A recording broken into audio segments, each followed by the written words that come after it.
man who appointed the Reverend Flowers as chairman of the Co-op Bank has himself stepped down after the Methodist minister turned banker was caught buying illegal drugs. And at the beginning of November, they'd made comments that they felt the fine could ultimately be significantly higher. So they were factoring this in to an extent. They were aware of what potentially might be around the corner. As part of my department's work on tightening up procedures, we identified what appeared to be a significant anomaly in the billing practices under the current contracts.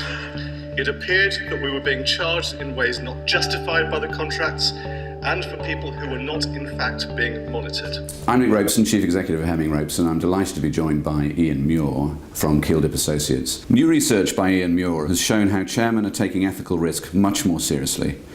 Following the scandals of 2013, the implication is that ethical issues are commonplace. As a result, all boards need to think carefully about how they give ethical leadership to their companies. Ian, your research appeared in the Sunday Times. Why did you do this research? The media were full of stories about what went wrong, particularly last year, and I wanted to find out more about what was going on to put things right and then share best practice. And what sort of ethical risk did chairmen reveal? We talked about three different sorts of people. Bad apples, people whose ethical compass is either distorted or defective. Foolish apples, people who unthinkingly do the wrong thing. And then finally, pressurised or tempted apples, people who are tempted to do the wrong thing. And what are boards doing to reduce ethical risk from these people? A good tone from the top starts with a good board that sends powerful signals from its language, behaviour, actions and decisions.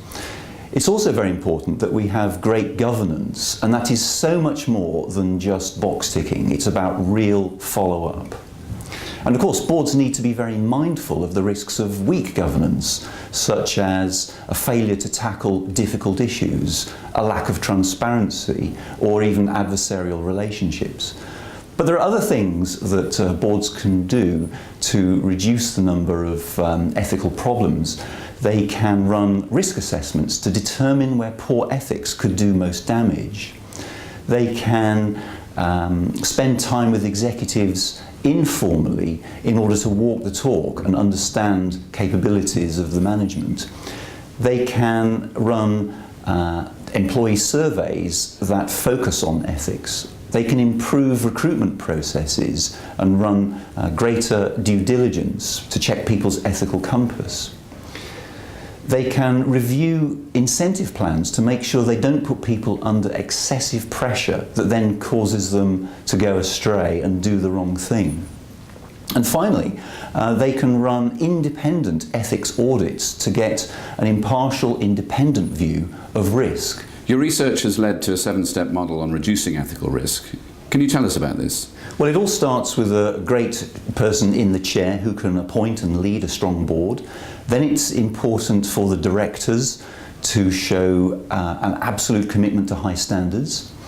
Then it's about good governance, because really the executive needs to feel that the board is interested, is knowledgeable, and frankly will find out what's going on one way or another. The next stage, that's about signalling, and really powerful signals come from behaviour as well as decisions.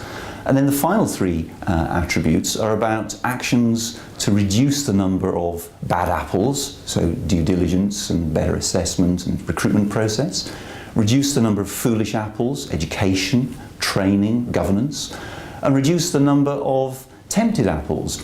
And I think that really comes from understanding at every stage through the business process where poor ethics could lead to pressure, or pressurised situations could lead to poor ethics, and then people do the wrong thing. And finally, Ian, what is your message to chairmen and boards? So it's think carefully about your tone from the top.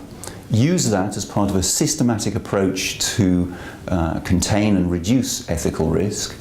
Have a clear plan to reduce the number of bad apples, foolish apples and tempted apples, and measure your progress.